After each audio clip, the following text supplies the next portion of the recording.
Hello दोस्तों, मुझे उम्मीद है कि आप सभी अच्छे होंगे। दोस्तों, कभी-कभी हमें अपने जीवन में अपने काम से निराशा आने लगती है, तो इसका मतलब ये नहीं है कि हम उस काम को छोड़ दें और दूसरा काम शुरू कर दें।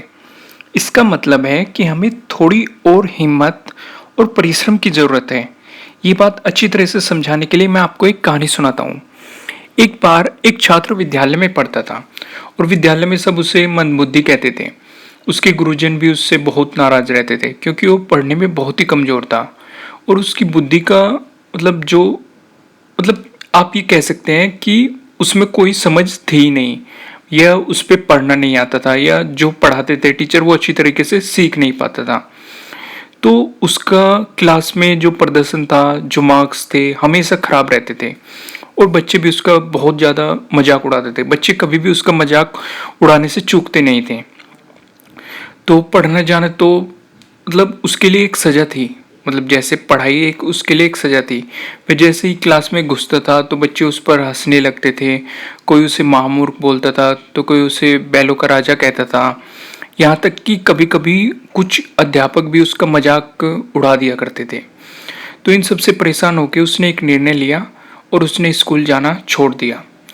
तो अब वह दिन भर इधर उधर भटकता रहता था और समय बर्बाद करता रहता था। एक दिन इसी तरह वो कहीं से जा रहा था, घूमते घूमते उसे प्यास लगी। तो उसने इधर उधर जाके पानी की खोज की। तो उसमें आखिर में एक कुआं दिखाई दिया। तो वह उस कुएं के पास गया और कुएं से पानी मतलब उस पहले टाइम में कुएं में पानी की बाल्टी डालकर पानी खींचते थे, तब यूज़ करते थे। तो उसने पानी की बाल्टी कुएं में डाली और वहाँ से पानी पीने लगा। तो अब वह काफ़ी थक चुका था, इसलिए पानी पीने के बाद वो वहीं पे कुएं के पास बैठ गया। तो तभी उसकी नज़र पत्थर पर निशान पड़े हुए थे उस पर पड़ी, क्योंकि वो पत्थर यूज़ किया जाता था रस्सी डालने के लिए। रस्सी उस पर बार बार खींचती थी जब कुएं से पानी खींचते थे, तो उस पर निशान बन चुके थे उस रस्सी के।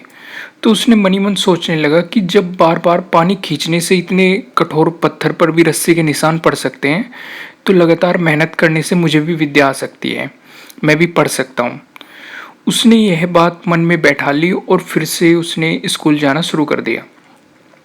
तो कुछ दिन तक मतलब बच्चों ने भी उसका मजाक उड़ाया और कभी कभी टीचरों ने भी उसे मजाक उड़ाया। पर लेकिन धीरे धीरे सबको उसके अंदर की लगन नजर आने लगी। तो उसकी उसी लगन को देखकर अध्यापक जो वहाँ पे टीचर्स थे उन्होंने भी उसका सहयोग करना शुरू कर दिया। तो उसने मन लगाकर बहुत परिश्रम किया और कुछ सालों बाद यही विद्यार्थी प्रखंड विद्वान वरदराज के रूप में विख्यात हुआ, जिसने संस्कृत में मुक्तबोध और लघु सिद्धांत कौमुदी जैसे ग्रंथ की रचना की। तो दोस्तों, हम अपनी किसी भी कमजोरी पर जीत हासिल कर सकते हैं। बस ज़रूरत है थोड़े से कठिन परिश्रम करने की और थोड़ी सी हिम्मत रखने की, धैर्य रखने की। अगर हमारे पास वो है तो हम अपनी ही लाइफ में कुछ भी कर सकते हैं। तो कभी भी अगर आपकी लाइफ में परेशानी आए तो आपको डरना नहीं है, ना ही घबराना है। बस हिम्मत से आगे बढ़ते रहिए और आपका सुनहरा कल आपका इंतजार कर रहा है। दोस्तों, मुझे उम्मीद है कि आपको ये वीडियो अच्छी लगी होगी, और अगर अच्छी लगी है तो इसे लाइक ज़रूर कीजिएगा। और अगर आप हमारे चैनल पर नए हैं तो सब्सक्राइब करना बिल्कुल मत भूलिएगा। और अगर आप चाहते हैं कि वीडियो किसी और के काम भी आए तो आप इसे शेयर भी कर सकते हैं। और अगर आप मुझे बताना चाहते हैं कि आपको ये स्टोरी कैसी लगी तो आप नीचे कमेंट बॉक्स में कमेंट करके बता सकते हैं। Thank you.